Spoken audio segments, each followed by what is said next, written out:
नमस्ते। सत्व के इस संडेज विद सत्व कार्यक्रम में आपका फिर एक बार स्वागत है। हमने ये कार्यक्रम शायद 4 या 5 सप्ताह पहले किया था और फिर उसके बाद हमने थोड़ा ब्रेक लिया था,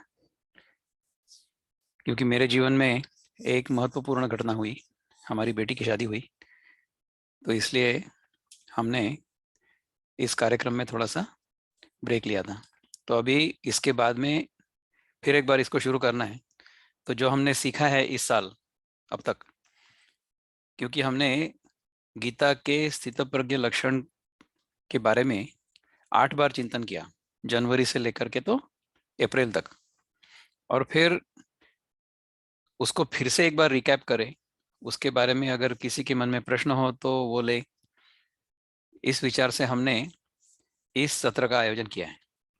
तो इसमें आप सभी का फिर से एक बार स्वागत है। सत्व कार्यक्रम जो है वो आहार शुद्धि से चित्त शुद्धि और चित्त शुद्धि में हमारे स्वरूप का दर्शन, इस प्रकार का कार्यक्रम है। तो इसमें जो लोग हमारे साथ अब तक जुड़े हैं, the people who have joined us so far, they have all had a really wonderful experience of life. Their experience of life has changed from within. We want to make sure that this is available to those who are interested. We don't really go and seek people to join this program, but those who have joined and those who have experienced the benefits of the program, they go and tell their friends, and then they get interested. Some people join our programs here. Some people see these videos, some people join our discussions, and then they are motivated and they think, how come these people are so happy, so healthy, so at ease? You see, in our life, the greatest value is peace of mind. Why do we do anything or everything? We do anything or everything because we want to be peaceful. Our mind should be at peace, at ease. That is why we do things. We think that I don't have something, so I should acquire it, because I think that by acquiring it, I will become more peaceful. And yes, I do become peaceful for some time because of that thing, or because of that person, or because of that particular situation. So हम लोग देश काल वस्तु व्यक्ति परिस्थिति इनके कारण सुखी होना चाहते हैं, क्योंकि इसका हमने अभ्यास किया है.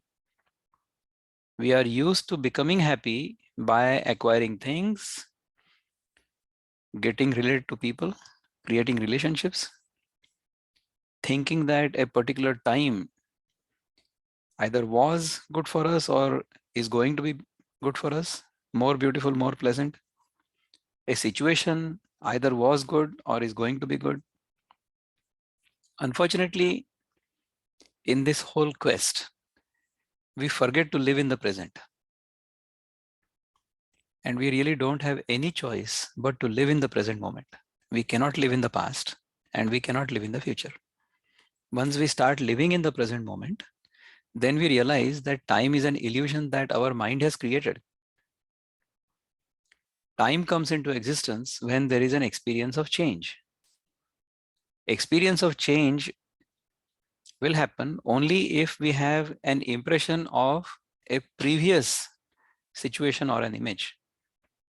When we compare that previous situation or image with another situation or image we are presently observing, only then the illusion of time is created. Think. There is no such thing as past. There is no such thing as future.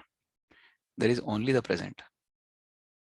When we do not live in the past tense, when we do not live in the future tense, then the present is no longer tense. Then it is only a presence. If we are able to live in this presence at all times, how beautiful will it be? This is the ultimate expression of human life. If we are able to live in the present moment at all times, what would be the manifestation? How would a person of this presence live? How would he operate in the world? How will he speak? How will he walk? How will he think? On which asana does he sit? which means what is the basis of his life? These are the questions Arjun asks Bhagavan Shri Krishna during the Mahabharata war. And Bhagavan Shri Krishna answers Arjuna in 18 verses, which are the last 18 verses of the second chapter of the Gita, which is the ultimate expression of human life. Now, we don't know who has achieved this kind of equanimity. The definition of this person is Sthitaprajña or Sthitaprajña. In Marathi, it is called Sthitaprajña. Sthitaprajña is, I will say Sthitaprajña because Marathi is my mother tongue, and I'm used to saying Sthitaprajña, Sthitaprajña. Hindi में उसको स्थितप्रज्ञा कहेंगे. Sthitaprajña is one with steady intellect, one with steady wisdom, one with total equanimity. How is this person? So Arjun asks, I'm going to share my screen here. We'll start from verse 54. I'm going to recap all the verses. We'll just look at the verses and their meanings, and then look at the overall meaning of the entire passage in the Gita. Okay, so let's do that. Arjuna uvacha sthitaprajñasya ka bhasha samadhistasya keshava sitadhi kim prabhasheta kimasita vrajeta kim. It means, Arjuna said, "O Krishna, what are the symptoms of one whose consciousness is thus merged in transcendence? The one whose wisdom is steady? How does he speak? What is his language? How does he sit? And how does he walk?" This is what this literally means. How does he sit and how does he walk? Kimasita means how does he sit. Vrajeta kim means how does he walk. The hidden meaning is on what basis is his life situated. And how does he walk means how does he operate in the world. That's the meaning. Okay, so Bhagavan says, Shri Bhagavan Vacha Prajahati Yada Kaman Sarvan Partha Manogatan Atmanyevatmana Tushta Sthita Prajnasya Dochyate. The Supreme Personality of Godhead said, O Partha, when a man gives up all varieties of desire for sense gratification, which arise from mental concoction, and when his mind, thus purified, finds satisfaction in the self alone, then he is said to be in pure transcendental consciousness. तो ये जो अनुवाद है, ये हमारे जो गुरु हैं भक्ति वेदांत प्रभुपाद, उन्होंने किया हुआ है. उनका दृष्टिकोण गीता की ओर देखने का, his point of view towards the Gita was of bhakti, of love, of devotion, which is what happens when we are in this waking experience, when we are in this world, and we realize that this world is operating according to certain immutable laws. The one who is running the world according to these immutable laws and manifests himself through these immutable laws is who we consider to be God. And we as individuals are surrendered at the feet of the Lord, at the feet of God. That's how our waking experience happens. This is called bhakti. Okay. But according to our understanding of Advaita, the essence of the bhakta, the essence of me, the individual, and the essence of the deity, the essence is the same. That same essence appears as the deity, and the same essence appears as me, in the individual. Me, the individual, can never become God. Okay. But the essence of me, the individual, and the essence of God, or the essence of the Lord, essence of Krishna, Krishna consciousness is the same as my consciousness. My consciousness is not different from Krishna consciousness. At the consciousness level, I and Krishna are one. This we have to understand. Okay. How will we, until we have this sense of individuality, until we have this sense of separateness, until we have this sense of incompleteness, we will have desires.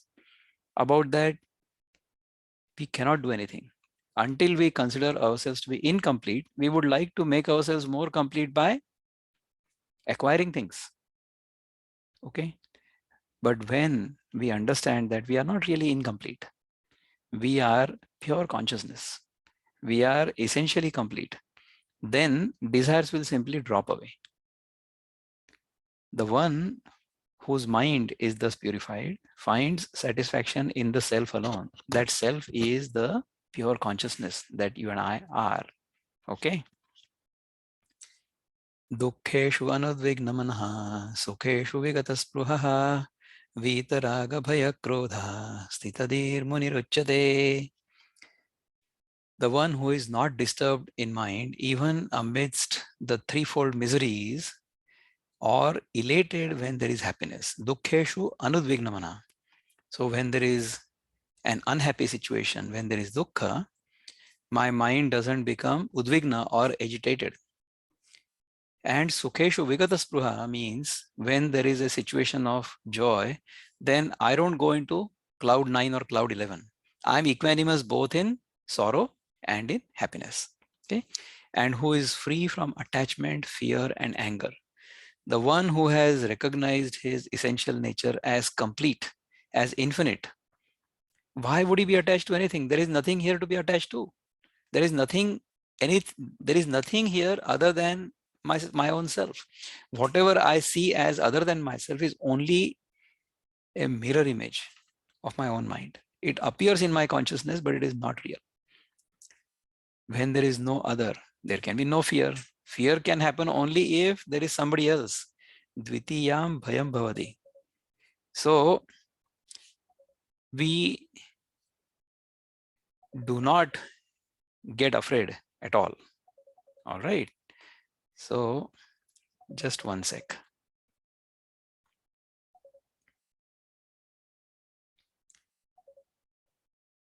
If there is no other, how can I be afraid? I will be afraid only if there is somebody else to be afraid of. If I know that there is nobody here other than myself, how can I be afraid? If I know that there is nothing here other than myself, what will I crave? If I know that there is nobody here, who will I be angry with? Therefore, Vita Raga Bhaya Krodha. Vita means going beyond. Raga means craving. Bhaya means fear. Krodha means anger. So either neither craving, nor fear, nor anger will bother me. So this is the manifestation of the one who has realized his own true self as infinite. Okay, so let's start sharing the screen again. We are on verse 57 now. Yas sarvatran abhisneha tat tat prapya shubha shubham na abhinandati na dveshti tasya prajña pratisthita. In the material world, one who is unaffected by whatever good or evil he may obtain, neither praising it nor despising it, is firmly fixed in perfect knowledge. In the material world, if something good comes to me or evil comes to me, as we have seen in the previous verse, dukkeshu anudvignamana, sukheshu vigataspruha. So if something unpleasant comes, then we become dukkhi, but we don't get perturbed by that.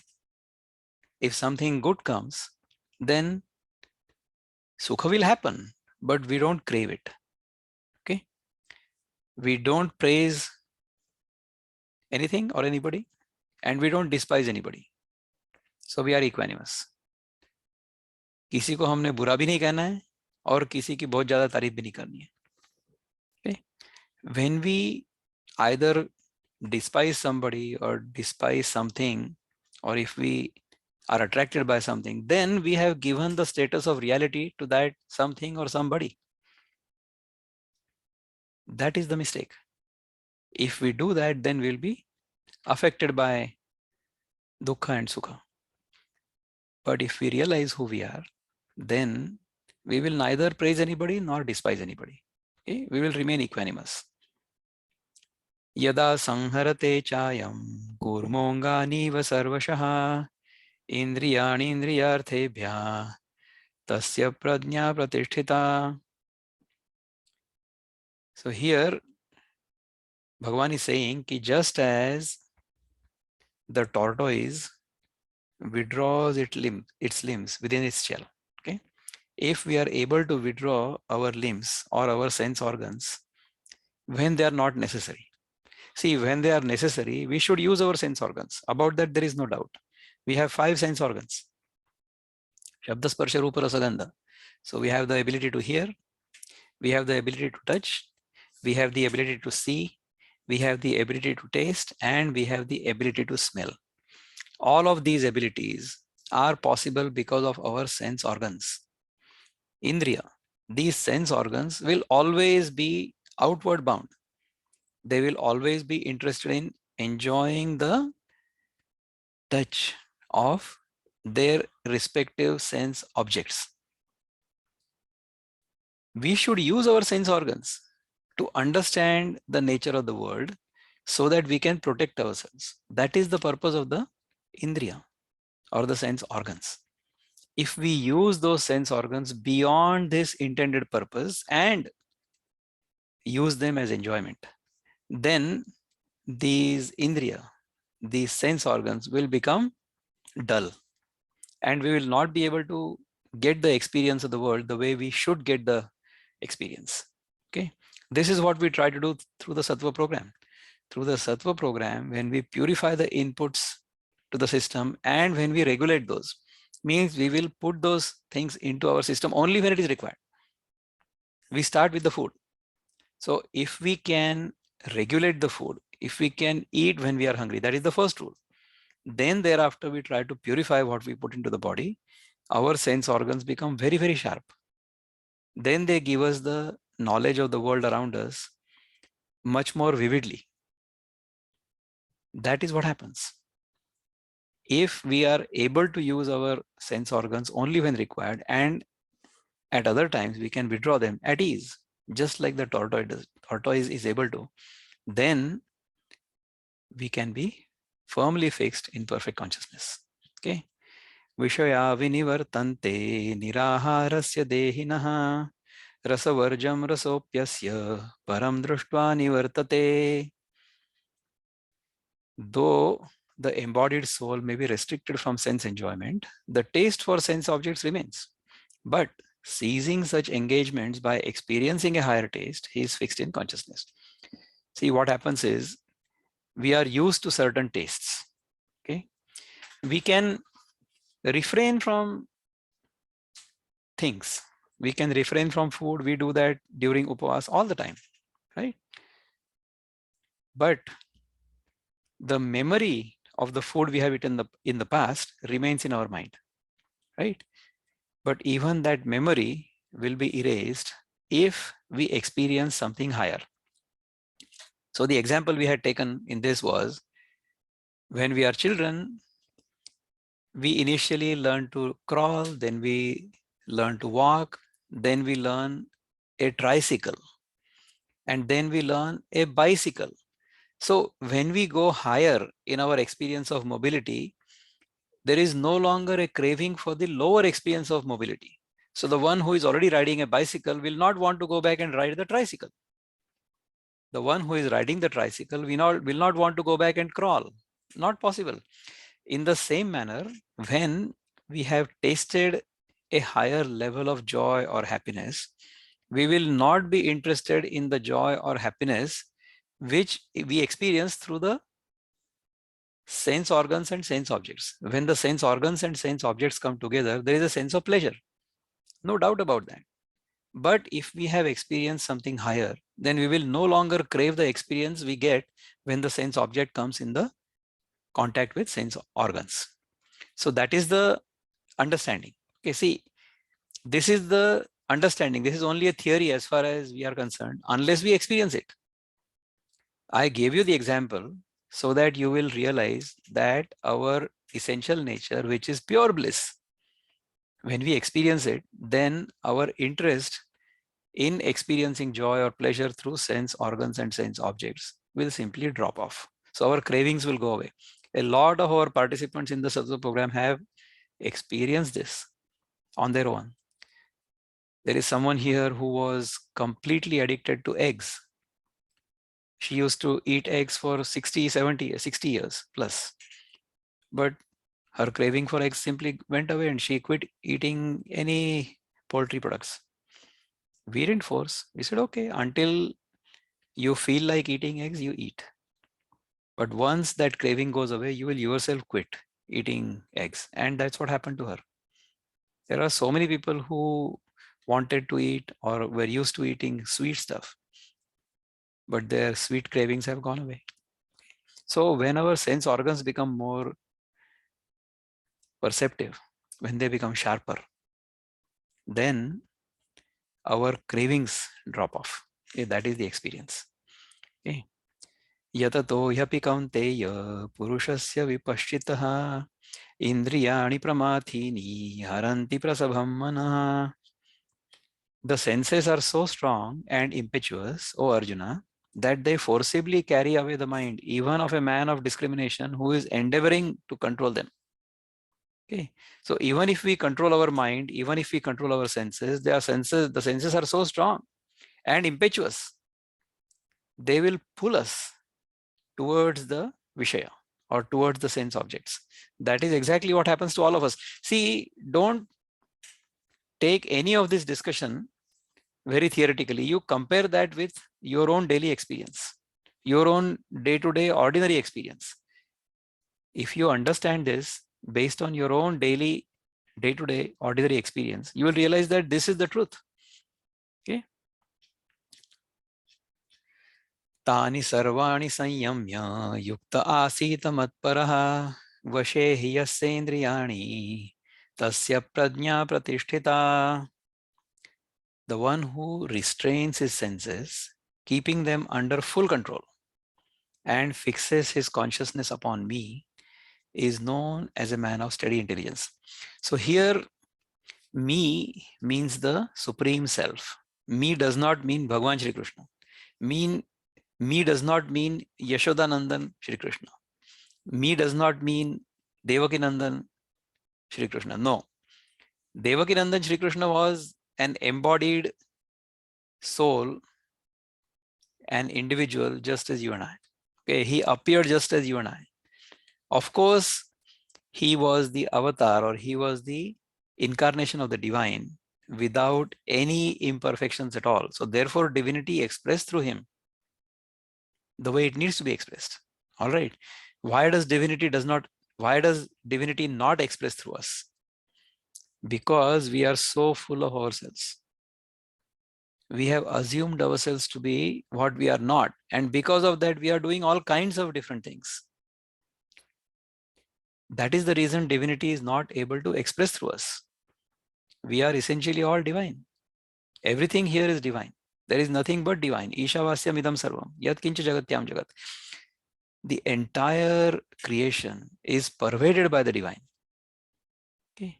We are not able to realize that. The divinity in us is unable to express itself because it is covered by our own ignorance. That is the problem.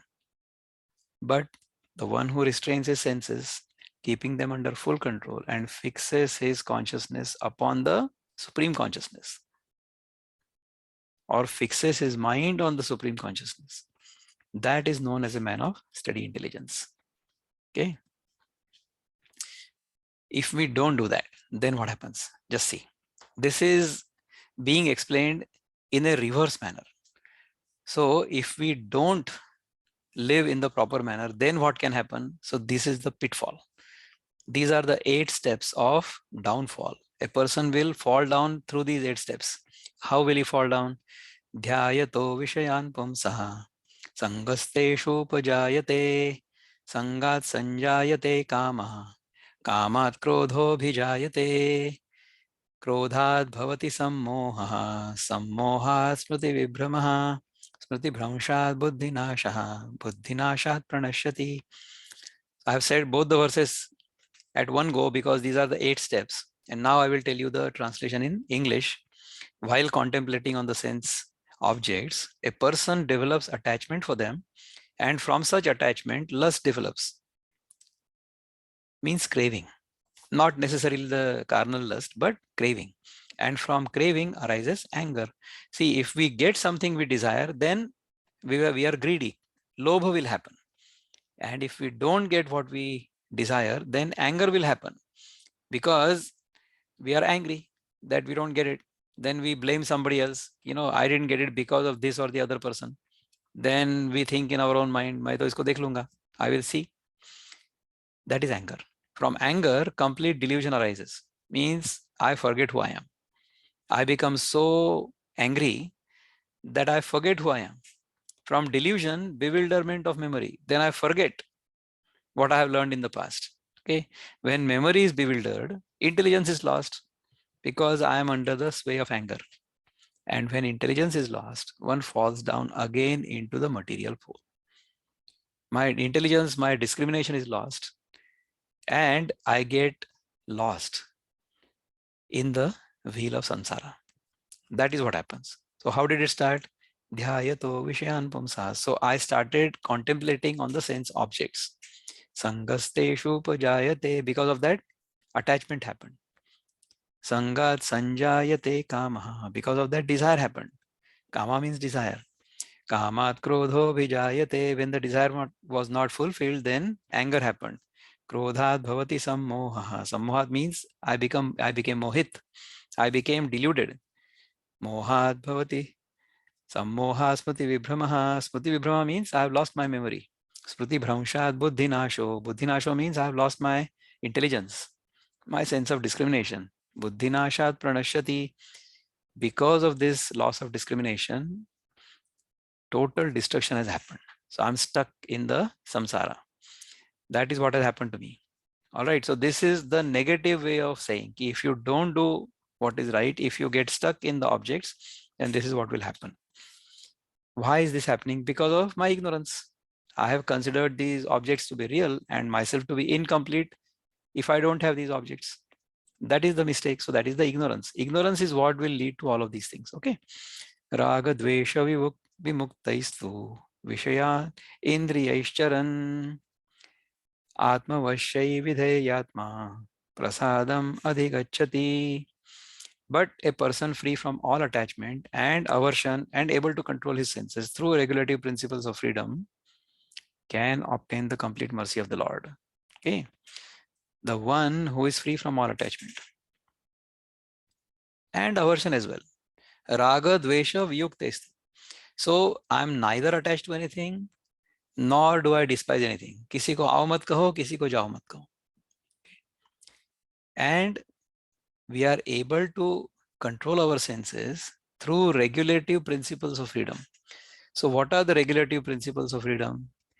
The bottom line is I shall use my senses only to the extent they are necessary, only when it is required.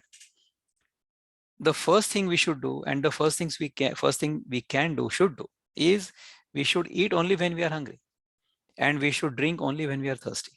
If we do that, then all of these other principles start becoming clearer and clearer in our own mind. That's what happens. So try that. Prasade sarva dukkhanam hanirasyopajayate prasanna chetaso yashu buddhi paryavatishthate.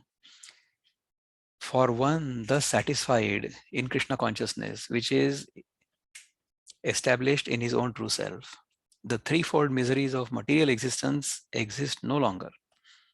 In such satisfied consciousness, one's intelligence is soon well established. Why will I not be happy and content when I don't have any desires?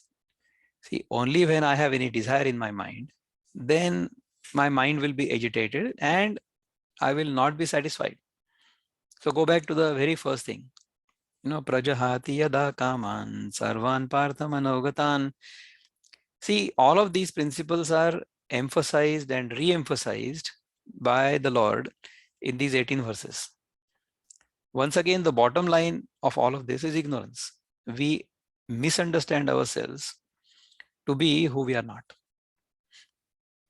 We are pure consciousness, but we mistake ourselves to be this body and an individual jiva. These are the two fundamental mistakes we make. When we erase those mistakes from our consciousness, that is when we become truly free. So that is the crux of all of these verses. Nasti buddhir ayuktasya na cha yuktasya bhavana, na cha bhavayata shanti, ashantasya kutas sukham. One who is not connected with the Supreme, which is pure consciousness, can have neither transcendental intelligence nor a steady mind, without which there is no possibility of peace. And how can there be any happiness without peace? We are happy only when our mind is peaceful. So peace of mind is the highest value there is, isn't it? If we are not connected with the Supreme, nasti buddhi ayuktasya nacha ayuktasya bhavana. See, if we don't realize something, if we don't understand something, at least assume that, okay, I don't have the experience of my being divine. All right. Why don't we start with the assumption that I'm divine and then figure these things out? Don't we do that in mathematics? Even in primary or secondary classes of mathematics, when we solve a problem, we say that, okay, assume X to be the answer of this mathematical problem. And then we try to find the value of X. Why don't we assume that X, this X, myself, is divine? And then try to figure out, try to prove that it is divine. Why? Because masters immemorial, from time immemorial, have been telling us that you are divine, Tattvamasi, you are that. Why don't we start from that? And then we can figure out eventually, right? Indriyanam hi charatam yanmano nu vidhiyate tadasya harati prajñam vayurnavam ivambasi. As strong wind sweeps away a boat on the water, even one of the roaming senses on which the mind focuses can carry away man's intelligence. See, we have 5 sense organs, right? Even if we are attached to one of them, it can carry us away, just like a boat that is not anchored, that is not tied to the shore, is carried away in strong wind. Just like that, our mind will get carried away if we are not steady. Okay. So if we focus on sense organs, if we focus on sense objects, then nobody can save us. Tasmad asya mahabaho nigruhitani sarvashah indriyani indriyarthebhyah tasya prajña pratisthita. Therefore, O mighty armed, Mahabaho means O mighty armed, one whose senses are restrained from their objects is certainly of steady intelligence. So over and over, Bhagavan is emphasizing that we have to restrain our senses. Why? Because only then can we understand what this world is. Only then can we become qualified for this supreme bliss, to realize the infinite awareness, existence, and bliss that we are. Okay. Ya nisha sarva bhutanam tasyam jagarti sanyami yasyam jagrati bhutani sa nisha pashyato mune. What is night for all beings is the time of awakening for the self-controlled. And the time of awakening for all beings is night for the introspective sage. What is night is essentially getting stuck with the world, with the things of the world, with the material objects. If we are stuck in material objects, when we are trying to chase them, when we are trying to obtain them, we are actually in darkness. Because when we obtain these objects, then for that moment we may become happy. But then what thereafter? So by acquiring something which is limited in time, space, and object, we cannot become infinitely happy. That is the truth. So the one who is completely disinterested in this is the true sage. So the introspective sage will not be interested in the things of the world. He will simply be totally unaware, uninterested in those things. So for him, that will be night. So he will not even look at them. But he will be totally awake in his true self, which is the infinite bliss. You see, all of this will seem like simple theory to you, okay, or complicated theory to you. This will be theory. This is only theory until we experience this, or until at least we get a glimpse of this in our own experience. Only then you will understand these things. This is one of my favorite verses. Ya nisha sarva bhutanam tasyam jagarti sanyami yasyam jagrati bhutani sa nisha pashyato mune. Okay. Then hereafter, if that happens, then what will happen? Apuryamanam achalam pratishtham. Apuryamanam achala pratishtham. There is no achalam. I have been saying it wrongly. Samudramapa pravishanti yadvat. Tadvat kamayam pravishanti sarve. Sashanti mapnoti na kama kami. Okay. A person who is not disturbed by the incessant flow of desires that enter like rivers into the ocean, which is ever being filled but is always still. So if the rivers keep pouring water, gallons and gallons and gallons, or millions of gallons of water into the ocean, nothing happens to the ocean, right? And if the rivers don't pour any water into the ocean, why? Because there is a drought. Even then the ocean doesn't become any less, isn't it? A person in whose mind desires may come, but he is not affected by those. Only that mind or only that person can achieve peace. Okay, not the one who strives to satisfy such desires. So if I am constantly chasing desires, if I am constantly trying to fulfill my desires, then I cannot be happy. Okay, see, it's but natural for desires to arise in the mind, but those desires should not overpower our mind. Okay, if I am hungry, there will be a desire to eat food. It's okay. You eat food when you are hungry to the extent you need it. Don't go beyond that. Okay. Vihaya kamanya sarvan pumascharati nispruha nirmamo nirahankara sashantim adhigachati. So a person who has given up all desires for sense gratification, who lives free from desires, who has given up all sense of proprietorship and is devoid of false ego, he alone can attain real peace. Okay. Once again, this is the Buddhist principle. Gautam Buddha said that life is sorrow, dukkha. Why does sorrow happen? Because of desire. So if you want to remove dukkha, if you want to remove sorrow, then you have to remove desires. How do you remove these desires? By living an equanimous life. Proper food, proper exercise, proper sleep, proper occupation, proper this, proper that. There are 8 different things that Buddha has said. If we live like this, which is what Bhagavan says also in another chapter of Gita, he says, Yuktahara viharasya, yukta cheshtasya karmasu, yukta swapnavabodhasya, yogo bhavati dukkha. So if we are regulated in our waking and in our dream, in our life throughout, in our ahar and vihar, so what do we consume? What kind of lifestyle do we live?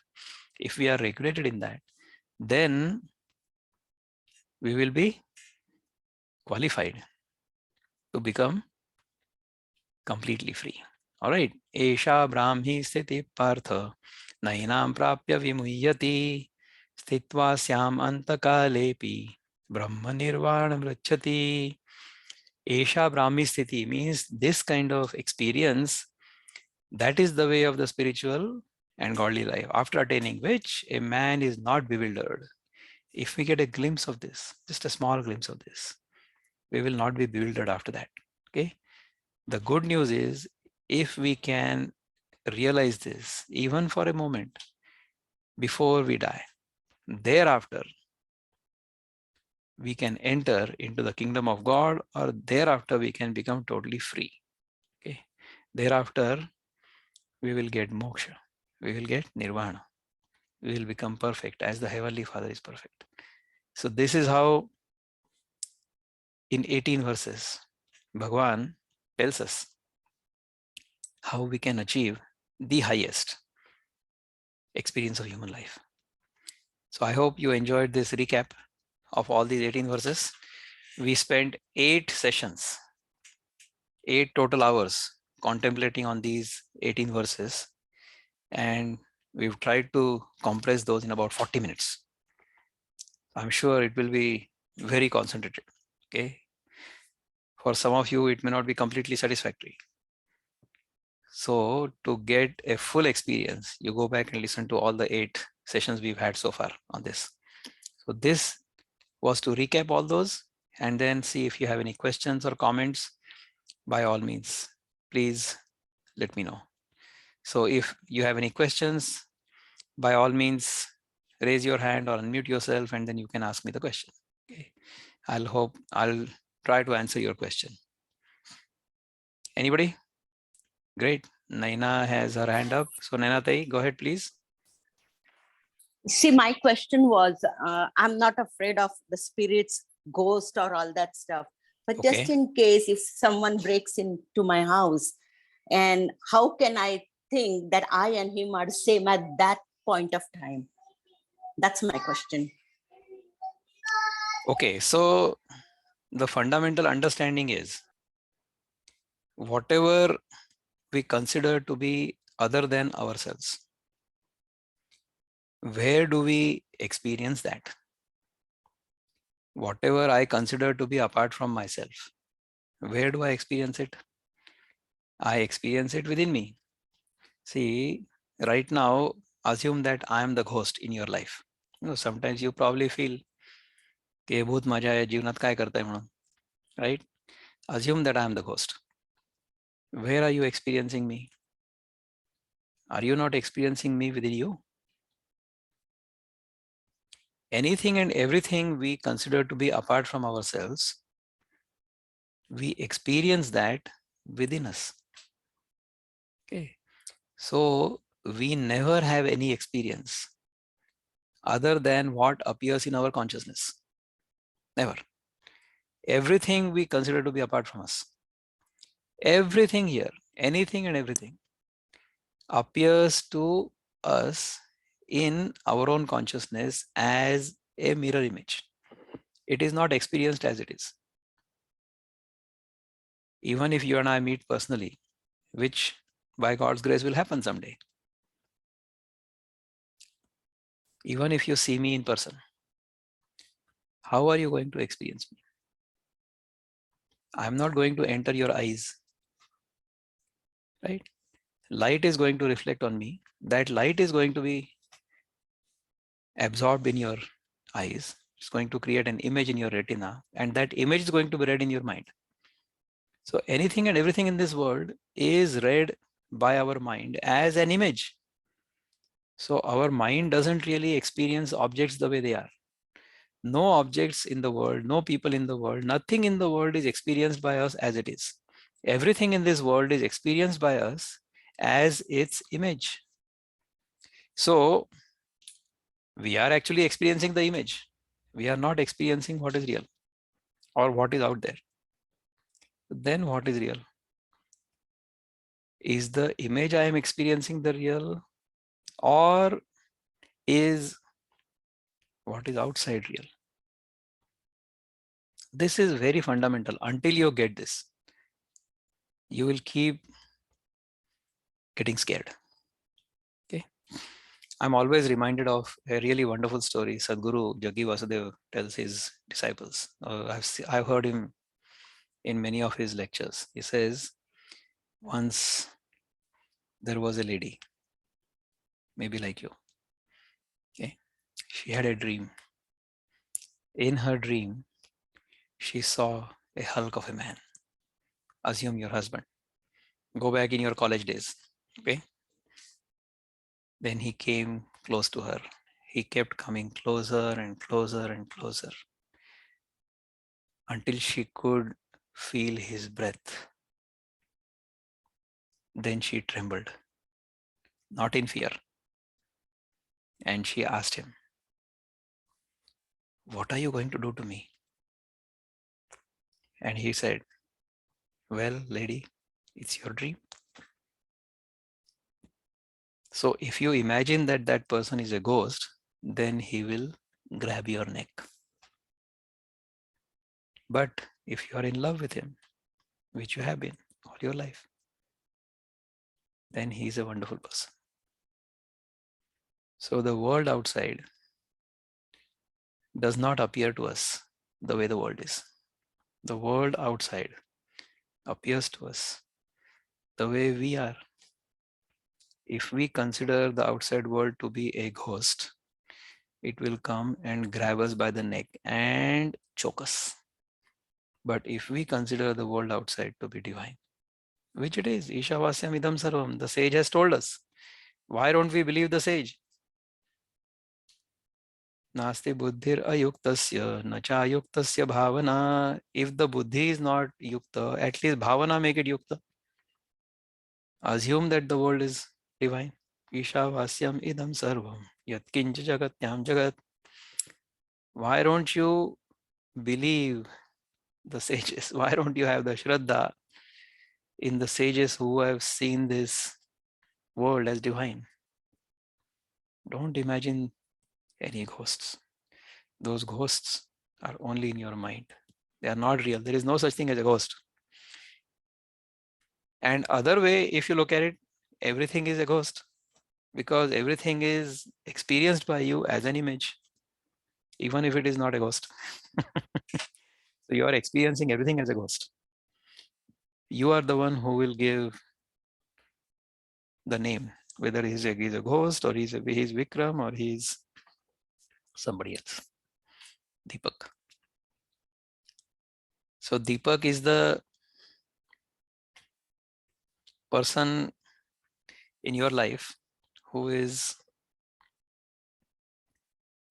your partner, your beloved, and who has given you tremendous joy. My name is Vikram. And who is Vital? Maybe you.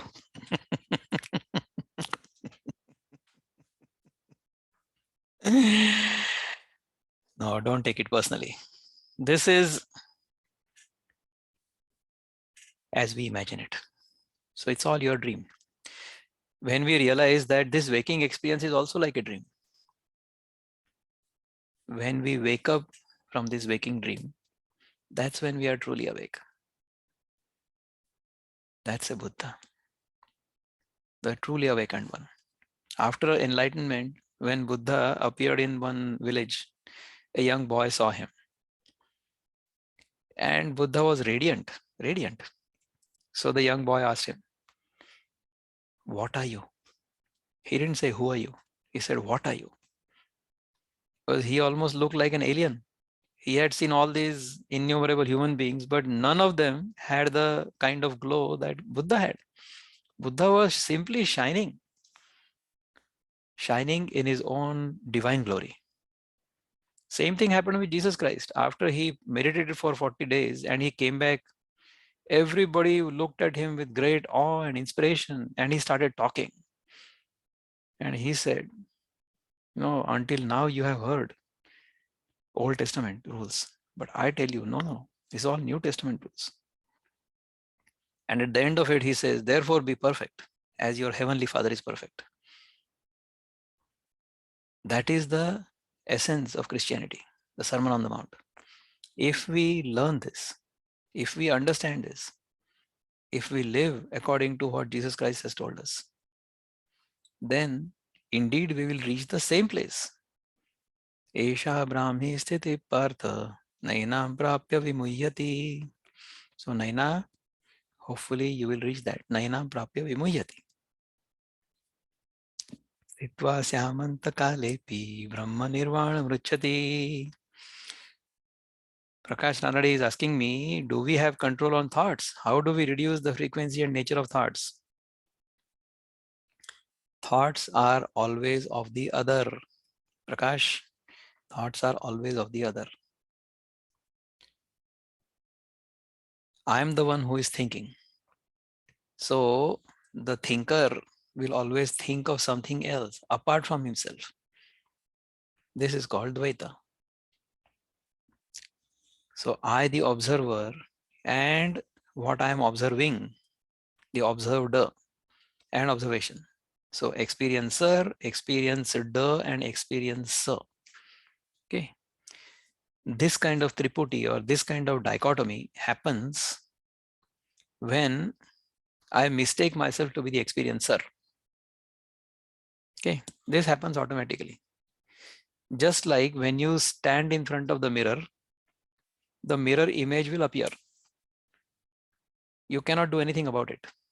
Okay. So when we are in the waking experience, we will think, thoughts will come in the mind. Just like an image will appear in the eye, or sound will appear in the ear, or smell will appear in the nose, thoughts will appear in the mind, isn't it? Let thoughts come. There is no problem. Let them come, let them go. Don't give them any importance. Don't pay attention to them. You will get thoughts in the mind. About that, there is absolutely no doubt. Okay. Life without any desire, don't you think? So why don't you unmute yourself and ask me the question? Do that. What would it feel like being in Krishna consciousness? You will not understand this unless you are in Krishna consciousness. We cannot really describe that to you. Nobody can describe that to you. If you have never tasted a banana, and if I send you a WhatsApp message, or if I send you a whole essay on what banana tastes like, what will it mean to you? Nothing.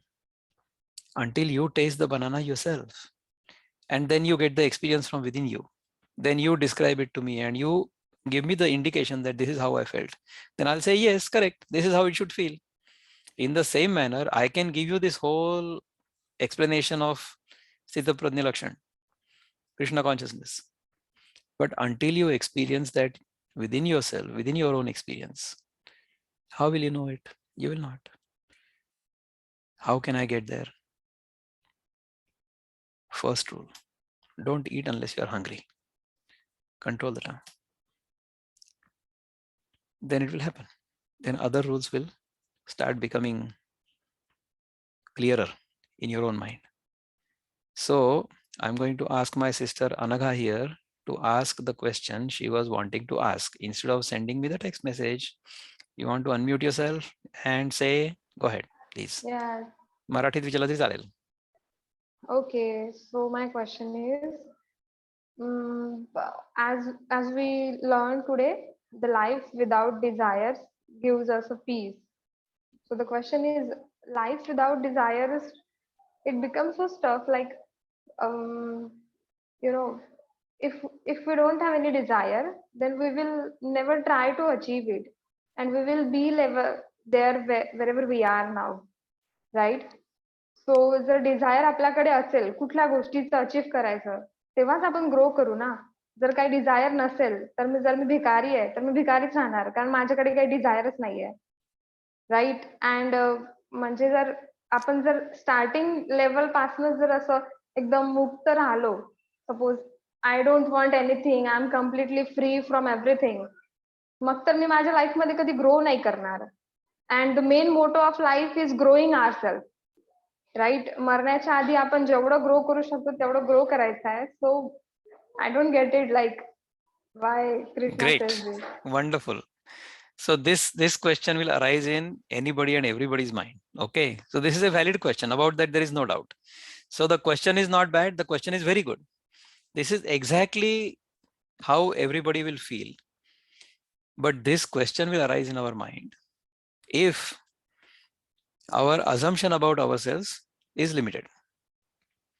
See, Arjuna, or we, all of us, we consider ourselves to be limited by time, space, and object. How do we consider ourselves to be limited? Time meaning I was born on a certain date and I will die on a certain date. Okay. So between these two dates, I have limited myself. So I have limited myself in time, date of birth and date of death. All right. Limited in space means I occupy the space of 5 foot 8 inches by 2 feet. Okay. By 1 foot, whatever. So this is the dimension. This is the space. I limit myself in space. Kala and Vastu and Desha. Vastu means weight. So I consider myself limited in weight. So I weigh about 65 kilograms. So this is what my limit is. So my limit is I'm limited in time, space, and object. As long as I consider myself to be limited in time, space, and object, I want to break free of that because I'm actually free. My essential nature is free. That is why when I am encased in this small, limited time, space, and object, I feel uncomfortable. That is why there is a desire to become free. That is why there is a desire to grow. The desire to grow is there because I have assumed myself to be limited. Limited. Okay. So once you are encased in time, space, and object, then you feel uncomfortable. That is why you want to grow. But what is the limit for this growth? You tell me. So if you have, say, a 1-bedroom flat right now you have only one room, if you are lucky, in your own parents' house. Then you want to grow into your own apartment. Even if it is a 1-room apartment, I want my own apartment, not my parents' house. Okay, that is the desire for growth. Once you get it, I'm sure within no time you will feel claustrophobic even in that apartment. Then you will want a 2-bedroom apartment. Then you will become used to it. Then you want a 3-bedroom apartment, 4-bedroom apartment, farmhouse, the entire village, the entire nation, the entire world. So assume you become the queen of this entire planet. Only assume. You are not going to become. Okay. Even if you do, then what will happen? You will not be satisfied. You will want to go and capture the moon. Then you will go and want to capture Mars, Venus, every other planet. Right? Because how far can you expand? There is no limit. There is no limit. Expansion means you are extending the boundary of what you call to be myself. See, I have initially called myself to be the body. So this is my limit. Then I called myself 1 room. Then I called myself 2 room, 3 room, 5 room, whole planet, the entire universe. How far will I go? There is no limit. As long as I consider myself to be limited, the desire to become more than what I am can never be satisfied. Can never be satisfied because desire is infinite. How long will I grow? There is no limit, right? As long as I have desire in my mind, I would like to expand infinitely. That quest is essentially unsatiable. We cannot fulfill our desires at all. We cannot completely fulfill our desires ever. It's like pouring oil into fire. So the more you try to fulfill the desires, the more the fire of desire will become bigger. That's what will happen. To regulate that, what do we need to do? What do we need to do? You consume things or you try to expand only to the extent it is necessary for your survival. Not just survival, but live comfortably. I'm not saying that you should live like a beggar. No. Gita does not teach us to be a beggar. Gita teaches us to live well, to live very well. Okay. But not be attached to it. That's all. By all means, earn all the money you wish to earn, but understand that your happiness is not because of that money. Okay. Happiness happens not because of fulfillment of desire, but happiness happens because for that moment, the desire disappears from our mind. For that moment. If you understand the mechanism of happiness, then you will not keep chasing desires all your life. Because a time will come when the desires will remain, but your ability to fulfill those desires will be limited. You will become too old to fulfill the desires. Your hands will not work, your legs will not work, your body will not work. How will you fulfill the desire? You will not. So complete fulfillment of desires is not possible, and fulfillment of desires does not result in fulfillment in life. That you have to understand. So by all means, desire, you can fulfill your desires. Those desires you should fulfill within the framework of dharma. Means your fulfillment of desires should not affect somebody else's ability to fulfill their desires. That is called dharma, right? If you live your life according to that principle, then it's okay to fulfill desires. But at some point, you will come to know that fulfillment of desires is not equal to fulfillment in life. That is okay. By all means, go until that point. When you reach the dead end, then you'll realize, oh, there is no further road beyond this. Then you will come to Gita. That's what will happen. So it's okay. If you understand the principles, at least you will regulate your desires. Okay, so you by all means fulfill your desires, but realize that fulfillment of desires is not equal to happiness. Happiness is equal to elimination of that particular desire from your mind when it happens. So if you understand that, then you will fulfill your desires according to the framework of dharma, and then you will live well. That's how Gita asks us to live. Okay. Anjali, you have raised your hand, so why don't you unmute yourself and say what you want to say? Oh, मला वाटलं नव्हतं माझं लगेच एवढं I have so many questions on the chat, but I have not read any of those, because if I read those, then I'll get distracted. So those who have given me the questions through the chat, raise your hand and actually say those questions by coming onto video, just like our sister Anaka did here, or Anjali is also here. Anjali, go ahead, please. तर माझं काय म्हणणं आहे की जो त्या तरुण मुलीने जो प्रश्न विचारला, तर तुम्ही फक्त गीतेचंच हे करता का?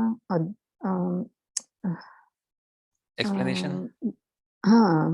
अनुवाद किंवा आपण आता गीतेचा विषय सुरू आहे, गीतेचा विषय सुरू आहे आणि स्थितप्रज्ञाच्या लक्षणांचा विषय सुरू आहे, म्हणून आपण हे बोलतोय, right? So we are trying to understand this based on that. Go ahead. त्या मुलीच्या प्रश्नांवरनं मला आणि गेल्या काही महिन्यांपासूनच माझ्या मनात हा प्रश्न येतो की ह्या सर्व गोष्टी तुम्ही सांगणं योग्य आहे, गीतेचा अनुवाद, पण त्याआधी किंवा वरचेवर तुम्ही एकदा तरी तुम्ही 4 आश्रमांचा विवेचन केलं पाहिजे, असं माझं म्हणणं आहे. कारण तरुण पिढीला तुम्ही असं नाही सांगू शकत की हो तुम्ही हे खाऊ नका किंवा ते खाऊ नका, पण जर का तुम्ही 4ही आश्रमांचा त्यांना महत्व पटवून दिलं तर त्यांना आयुष्याचा आखाडा कळेल. करेक्ट. असं माझं म्हणणं आहे. That's a great point. So I appreciate your... मी नुसतं एवढं सुचवते, कारण मला काही इतर प्रश्न नाहीये, पण मी नुसतं सुचवते. त्याचं कारण एकच आहे की तरुण पिढीला असं नुसतं सांगून चालणार नाही. बरोबर आहे ना, कारण तुमच्या आणि आपले जे 4 आश्रम आहेत ते बरोबर आहेत. 25 वर्ष, 50 वर्ष, 75 वर्ष आणि 100 वर्ष. कारण मी विमा कंपनीत काम केलेलं असल्यामुळे मी सगळ्यांना सांगते, प्रत्येक व्यक्ती कमीत कमी 100 वर्ष जगणार आहे, याप्रमाणे सगळ्यांनी जगलं पाहिजे. मग ते तुमच्या आर्थिक दृष्टीने असू देत, मानसिक दृष्टीने असू देत किंवा स्पिरिच्युअल असू देत. Correct. So Anjali, let me try to translate what you have said in English, so that for the benefit of others who don't understand Marathi, and then we'll talk a bit about ashram as well.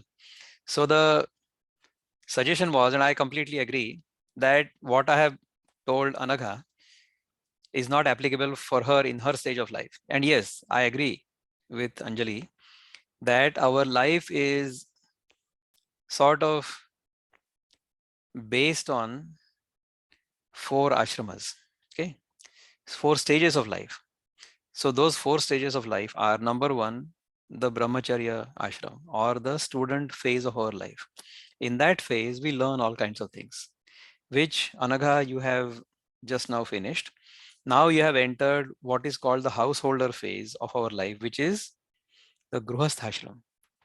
in which we are supposed to fulfill our desires, but fulfill those within the framework of dharma, fulfill those desires or earn our livelihood, not against the requirements of the society.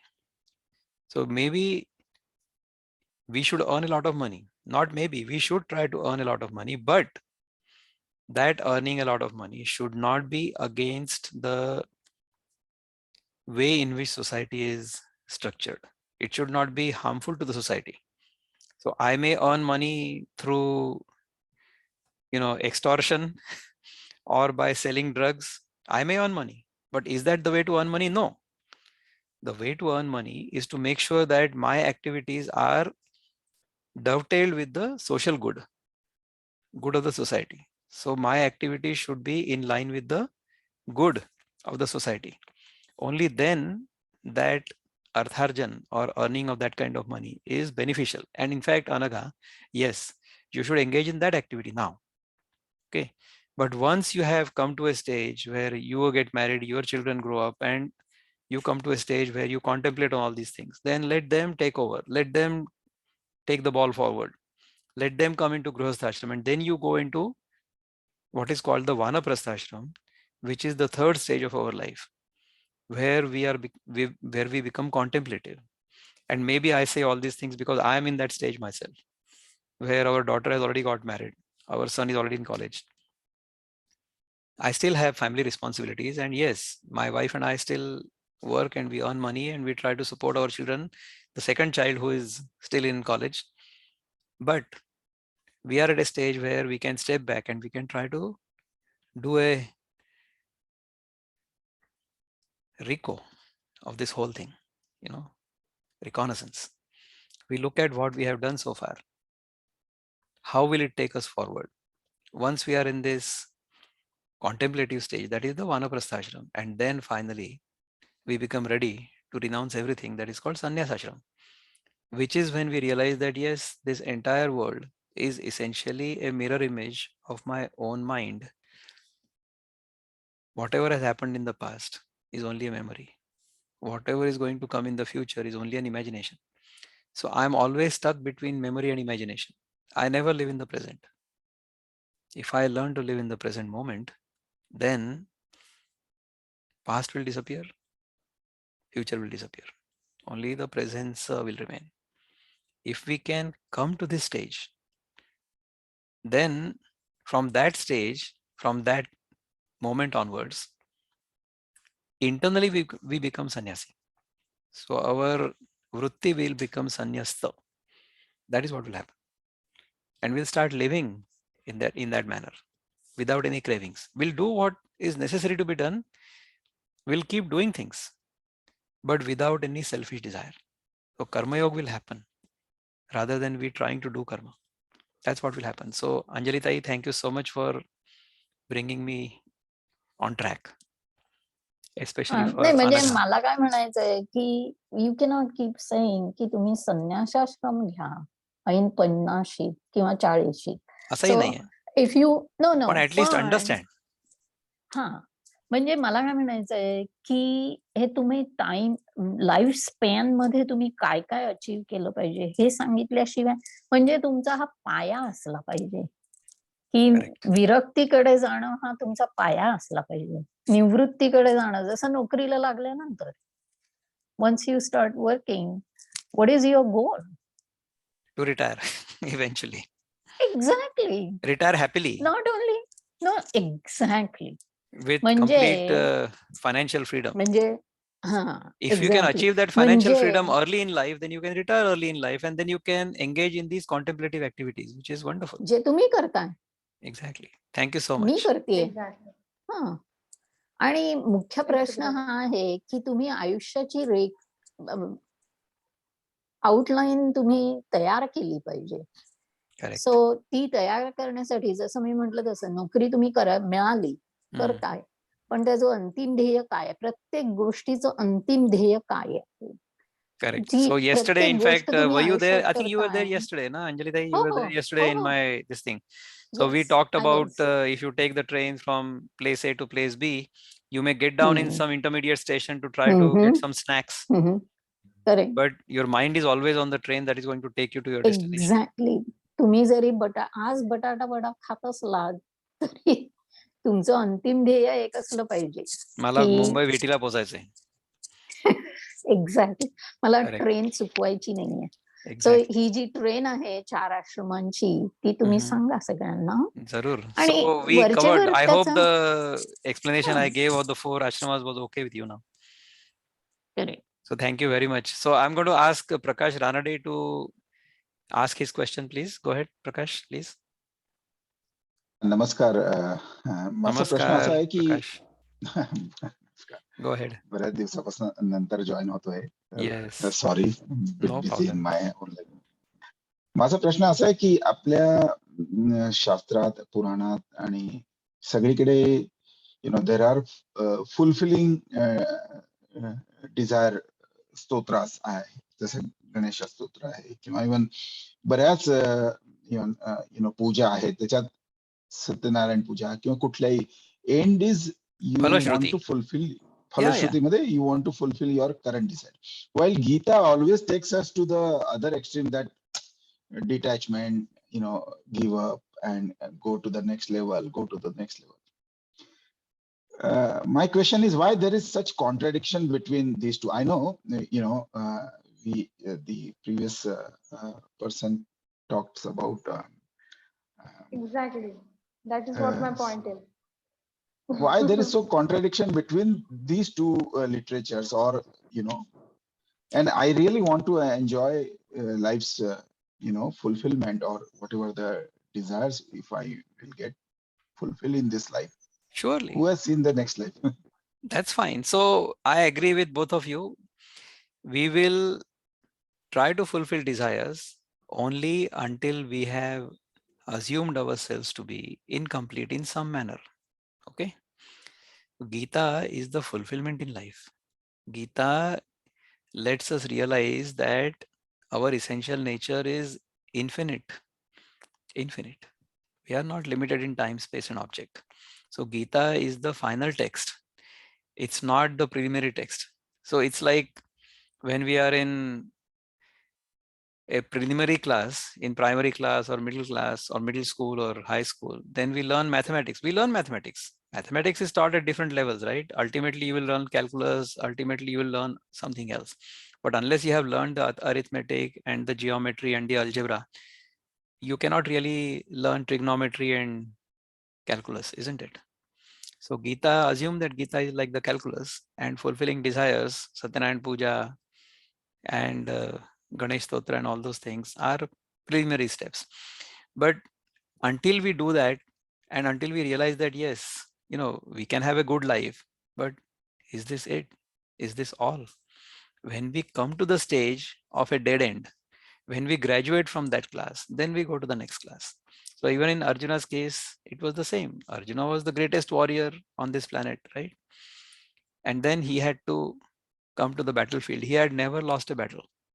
And here he was trying to, or he was afraid of losing the battle within himself. That's why Bhagavan Krishna encouraged him to get up. And he says, no, nothing doing. You have to fight this battle. And you have to kill these people who you consider to be your own people. You don't have to fight the battle with enemies. You have to fight the battle with your own people. Same thing happens to us. Okay, so until there are desires, by all means try to fulfill those desires, but fulfill those desires within the framework of dharma. Okay, so Gita does not tell us not to fulfill our desires, but fulfillment of desires is not equal to fulfillment in life, is what Gita tries to tell us. So if but we is there any understand shloka this, in Gita? Is there any shloka in Gita which tells us to have a desire? yeah, see, even I think it's in the 10th chapter or some chapter where it says, I am the kama, or I am the desire, as long as it is fulfilled within the framework of dharma. That desire I am. That's what Bhagavan says. I see. Okay, so yes, Gita does not tell us to give up desire, Gita will tell us to give up desire only when we have realized that fulfillment of desire is not equal to fulfillment in life. Until then, see, even in our Sattva program, we don't tell people to give up this and give up that. We tell people that you experiment by giving up something and then see how you feel.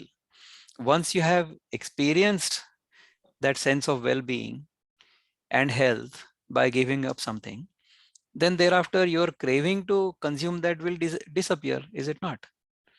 So maybe somebody who has had that experience can tell us their experience. Anybody here who has had that experience, that whose craving has gone away? If you want to unmute yourself and tell, because me telling only my story, may not be sufficient for some people. Go ahead, Nainatai. Thank you. Yeah, that's me. That's me. So he was talking earlier about me. I was eating eggs like crazy right from my childhood. So I used to love eggs. After I joined Sattva, it was to my surprise as well that I could give up on eating eggs till today. Till today, I just can. My cravings for it has really lost. So, and they didn't force me. I would just write what I ate, and they never forced me, never told me don't eat it. It was me. Now I am off Sattva program, but till today I don't eat it. So that's me. Fantastic. Thank you, Nainatai. Dr. Prakash Kondekar had raised his hand, so I don't know where Dr. Prakash Kondekar has disappeared. Dr. Prakash, are you still there? Dr. Prakash Kondekar? Not there. I'm so sorry, I was hoping that you would say something. But anyway, he seems to have left. Anybody else who would like to share their experience or say anything, or if you have any questions? Let me go through the questions that are in the chat, because those questions could be of use, or we can contemplate on those questions. So we've already done Prakash, Prakash Bhave, Prakash ji, me and my mobile's attachment. Yes, we are all attached to our mobile, are we not? Do we have control on thoughts? How do we reduce the frequency? We've already discussed that. Life without any desire, don't you think it's, Anagha, we already answered that question. Then Prakash Bhave again asked, what would be like being in Krishna consciousness? I already told you that. Naina, can I add my thoughts to it? Yes, you have already done that. Would you like to add some more thoughts to it? Naina? Oh, you spoke about it. Yes. No, I'm Okay, good. that's fine. Thank Okay, you. then Vidyarthi Yes, Labhate thank Vidya, you. Prakash Ranade has asked correct. Dhanarthi Labhate Putrati Labhate Putram, Moksharthi Labhate Gatim, correct. So we should fulfill desires. It's not that we should not fulfill desires, but we should fulfill those desires within the framework of dharma. Okay. Then how can you differentiate between desires and target? Dr. Prakash Kondekar asked. Okay, so good. I'm glad I took his question, although he has left. Let us contemplate on this. How do you differentiate between desires and target? All right. Desires and target could be similar. All right. The desire is to actually reach the target. Now, whether that target is going to bring me lasting happiness or not is something I need to figure out. By fulfilling a desire of achieving a certain target, yes, we'll become happy. About that, there is no doubt. But is that it? That's what you will ask yourself at the end of it. And then you will want to go further. That's when Gita will be helpful to you. What is the purpose of writing the Ganesh Stotra from Narad Purana? Yes, you are right. As long as we are in the mode of fulfilling our desires, we should live according to some of these principles. And yes, if we do the upasana right, if we do the karma kanda right, we will get the desired results. Absolutely. About that, there is no doubt. Okay. My opinion, stotras are traditional equivalent to positive thinking and visualization, but without ego, for achieving your legitimate goals. Gita is the next stage for learning detachment. Yes, correct. So initially you can go through the upasana, you can go through karma, you can go through yoga. All of these are tools to take you further, to make you more qualified to learn all these things that are written in the Gita. You are correct. All right. It's the final goal of life. Final goal of life is moksha. Yes. Thank you very much. So awesome. We've covered a lot of the questions that you had. We've taken the summary of the entire 18 verses of the second chapter of the Gita, last 18 verses of the second chapter of the Gita. and I felt really good. I have felt really good. I have enjoyed it very much. Thank you very much for spending an hour and 20 minutes of your time on this Saturday, on this Sunday. I would love to welcome you once again in the next couple of weeks. Nainatai, would you like to say anything? नाही, thank you. खूप छान झाला. You're मस्तच most झाला welcome. कार्यक्रम. So Yes, thank you thank very you. much, everybody, for attending. We'll meet again in 2 weeks. Thanks a lot.